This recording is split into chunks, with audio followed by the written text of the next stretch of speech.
Hi, this is Nancy LT Hamilton, and I'm doing a video that I was supposed to do probably 3 years ago, 4 years ago now. I think it was 2014. And somebody just asked me if I was ever going to make it. So I decided I would, because it really isn't that difficult to do. And I just want to preface this by saying I am not a professional photographer. I do what I need to do to get it done, and I'm sure if people look at some of my jewelry photos, they say, oh my God, that's horrible. But I find them good enough for me, and I thought I would share what little information I have.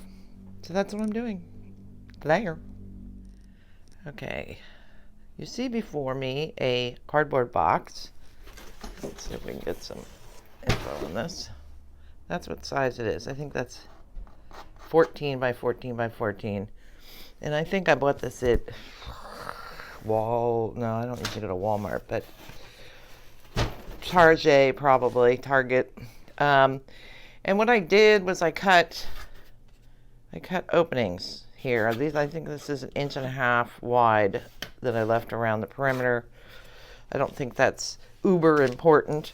This part down here I flattened, just because sometimes with the leg up it gets in the way of photographing rings. And then I just took regular tracing paper. You can use oh, if I only had a brain, that stuff you use for baking paper, not wax paper. Well, you could use wax paper, but I think parchment paper. You could use parchment paper. I left the back closed up. I'm hand holding for part of this, so excuse any jerkiness. And then I'll explain that in a minute. Right now I want to show you up here. So this little hole here, you could make it larger if you wanted. When I originally made this box, I made it with this hole for the camera, the SLR, digital SLR that I used to have until I left it in the airport. So this paper was not on here. So I traced around my lens and cut out a hole that matched that, so I could put it up here and shoot down. But since I've lost the camera, I made this, and this is if I want to have the light from above coming in. If I don't want that, I just cut a square like that, and that blocks that upper light, which doesn't really need to be on, but it is for the video, just to make things easier to see. So those are my fancy quote-unquote lenses. This little darling here, my Alta Pro 263 AT. See, there's the name. Is my favorite tripod because the whatever this part is called does this. Most tripods you see are straight up and down, but this one can go in all different angles. It does a lot of different tricks that I'm not willing to demonstrate right now.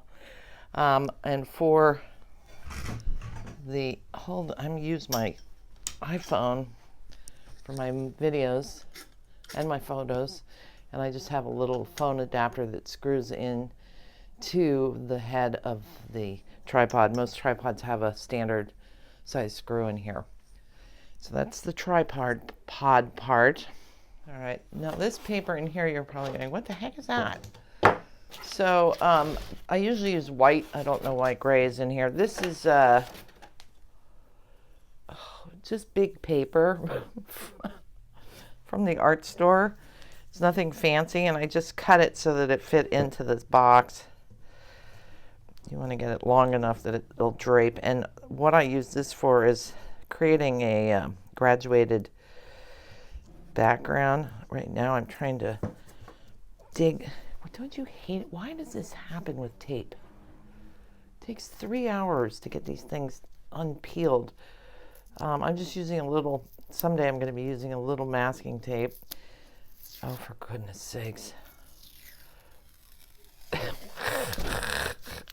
Okay, that's that. I've had it with that piece. So just for the sake of this video, we're going to go with this ugly piece. And I'm going to tape it up at the very top back of the box. This has been in here too long. It's a little squished. Not getting that nice smooth drape that I would like. But let me put the top cover on. Oh. You'll see it better later when I put the side lights on, but you can create a graduated effect. Usually sorry, I gotta move the tripod. Usually I put my jewelry in this area, and you can change your depth of field so that it's a little blurry back in here, and especially when you use white or black, if you focus the light here, it just makes this graduated lighting appearance. Put tripod back down. So now, the heck am I gonna do? Oh, I'm gonna show you lighting. So this is my fancy lighting. This is a clip light from Home Depot or Home Depot. It's what is it? 2,000 lumens.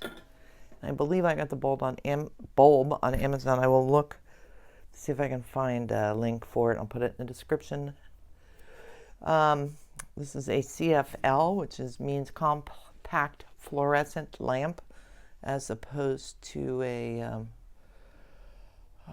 LED. I'd prefer LEDs. These are old bulbs, and LEDs have gotten a lot more affordable these days, so I will eventually switch out when this dies, but at least it doesn't put off the heat that an incandescent bulb puts off. To use this, oh, I forgot to say, you want to have your lighting, what is this? This is 5,000. 5,000 what? Dollars? No. 5,000 K is the color. You want to have your colors in the white range, which runs from 4,000 K to 6,500 K. 6,500 K is daylight color. So if you want to keep it in the white range, because if you use a yellow tinge light, sometimes, especially when shooting silver, it can make it look very gold. So if you're selling it as silver and showing it as gold, people get confused when you're selling it or whatever you're doing. So anyway, what I do with this is, because it's a clip light, I had to make a bracket, which I can't find right now.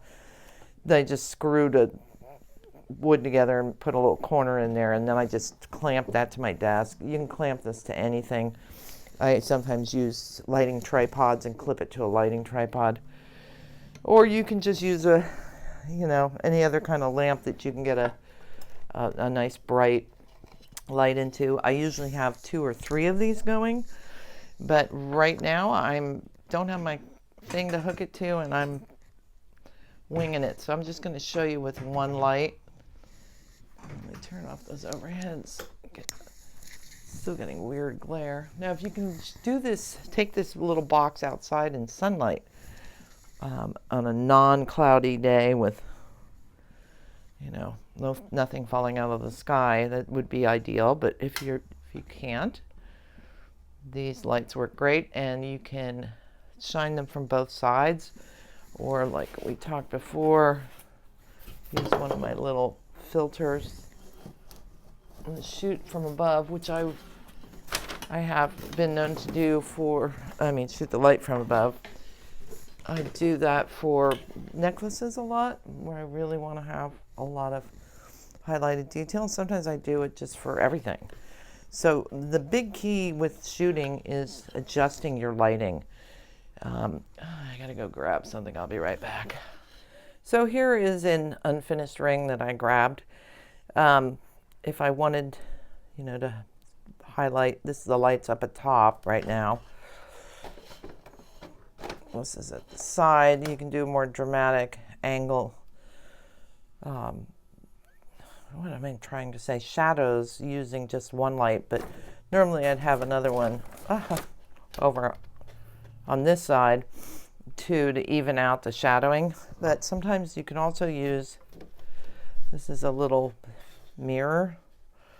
See how I can highlight certain things. This is really, really convenient for when you have a gemstone and you want to highlight a part of that.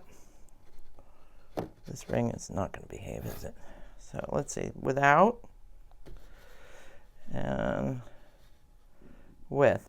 So, you know, I'm twisting the light right now, just changing the angle of the light, high, low, pulled away, makes a huge and dramatic difference in how, this is from above, on how it looks. This is in front without any filtration. See how harsh that is and washed out? There's no shadow, there's no interest. But as soon as you know, get a little filtration going through here, it's pretty cool. So I'm going to stop and pull out another light to show you, because I have a bag of tricks. So this little darling is a sparkler light, and this is just a clip-on desk lamp. It can go in anything as long as it has power. This is really cool to add sparkle to gemstones. QC past, what does that mean? I don't know what this says. I will see if, oh, there's the information. This light is blinding my camera. Away. Lumi, whatever that says. You probably can see it better than I. And I usually put this light down in the front. I don't filter this because I do want these little doodahs to reflect off the stones, but it becomes really tricky so that you don't have big hot spots. So there's a lot of light wiggling around. Let me show you what a hot spot is. Something shiny works better. See that there? That's a hot spot. It's just whited out because the light is reflected back. So you want to try to avoid those if at all possible. You want, like, that's a big one. So it's really hard. It's much harder to not get hot spots with shiny objects. So those of you who like shiny, good luck. As I said, I'm not a pro. I just do what I do. So if you wanted to film a necklace, this setup could work if you weren't concerned about, you know what, I'm going to stop and move this so you can see better. Sorry. Just seen that. That was fun. Just things everywhere, tripping on them, knocking them over. Just such an elegant woman I am. So this necklace is kind of crumpled up due to the fact that I have an arching, sloping paper. And I really would like to have it so that it's spread out a little more. So I'm going to show you what I do. And another way to photograph your jewelry flat, even, not even doing a necklace, like doing rings and stuff. I really like the next part. All right, what I've done here is I've dropped my paper down so that it's no more of an arc. This is cut. This is acrylic. This is opaque. This I cut to fit the other box I'm going to show you, so it's a little. It doesn't have to be this shape that it is, which I don't even think you can see. So what I want to do, especially if this is just that frosted acrylic, it's important to raise it up. I just use these bead kiln holders to raise it up. You don't have to do this with the opaque, but if you want to turn these to the side. Let's say you had a piece of glass, or you had something that had, you know, like a large cabochon with an open back. You can always run a light that goes up underneath, and that'll make the object glow, which you can't really tell that this is glowing unless you're looking at it from up there, which I can't pull off while holding this and the camera being in the tripod, so I'm not going to show it to you, but take my word for it. I have used little LED flashlights under here. You can even see the light where my hand is. So this is a really cool effect, and that works really well with the opaque. You can also use black shiny black acrylic to really, like for this piece, it would be pretty cool because of the white pearls on it to highlight. But the one thing with the black acrylic is it scratches if you look at it. It's terrible. I usually get 2 uses out of it, and it's not that cheap, so I tend to stick with these. So you want to take good care of these. Put paper between them. Don't stack them on top of each other without some sort of protection. I usually have a can of air. Here, I actually do have one. For spraying off dust and lint. Because for some reason, imagine this, I get cat fur on everything. There's a spider web at the back there. So anyway, let's go on to shooting this necklace.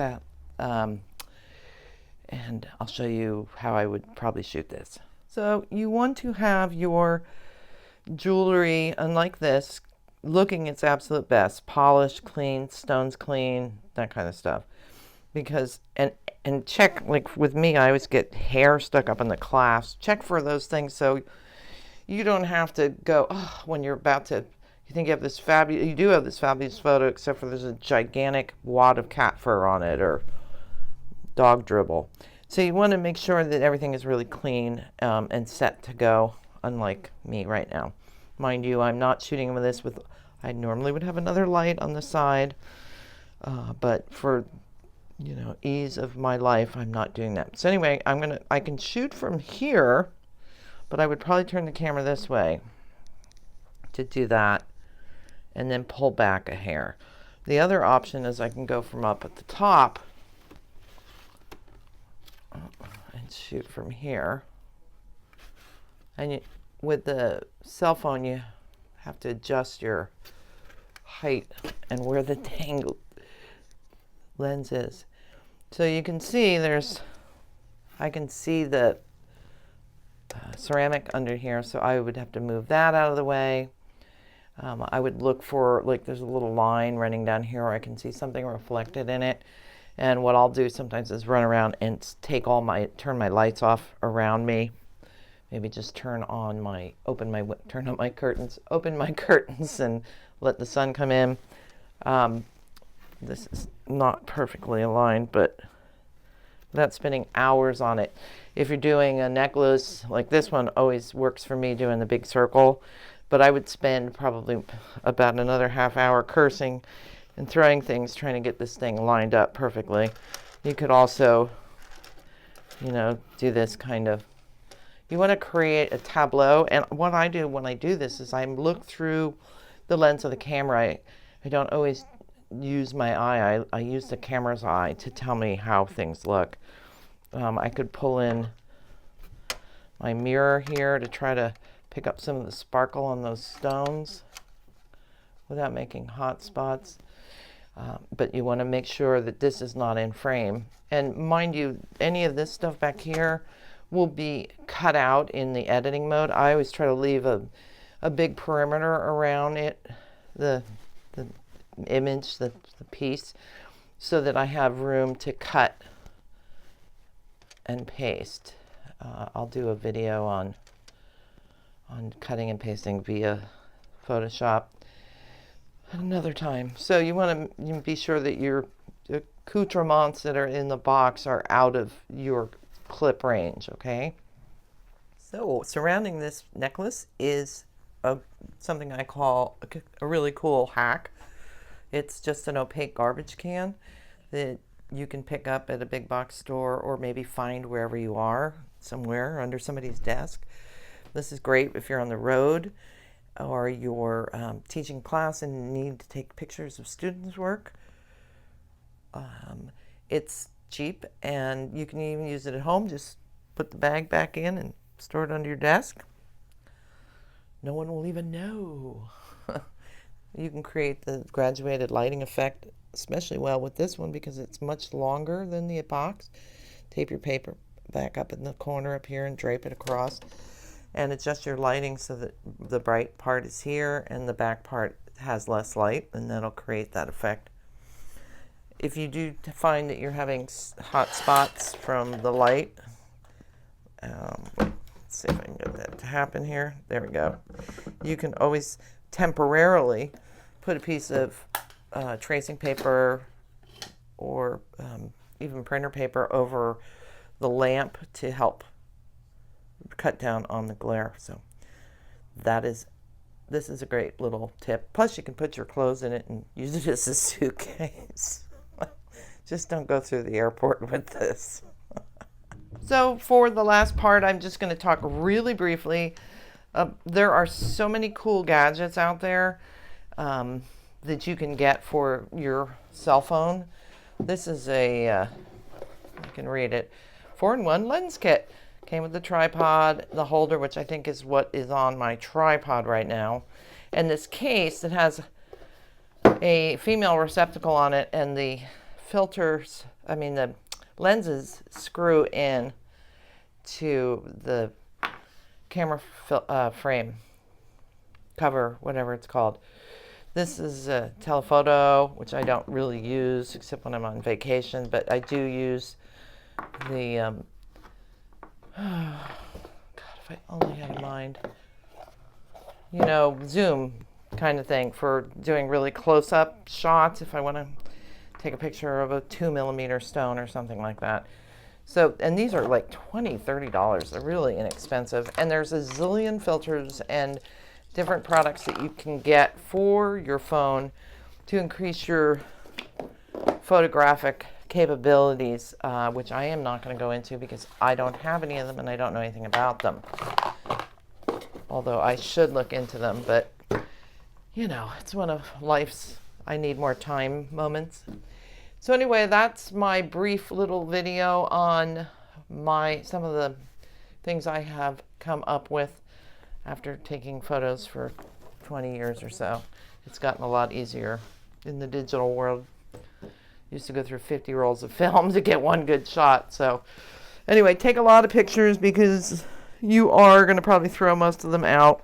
I usually winnow it down to, I don't know, 3, and put them up next to each other on Photoshop and zoom in on them because that's a really good way to tell if everything's in focus. If you zoom really way in and it's blurry, it's not in focus. So that's one of the reasons we use a tripod to hold everything steady and get much clearer images.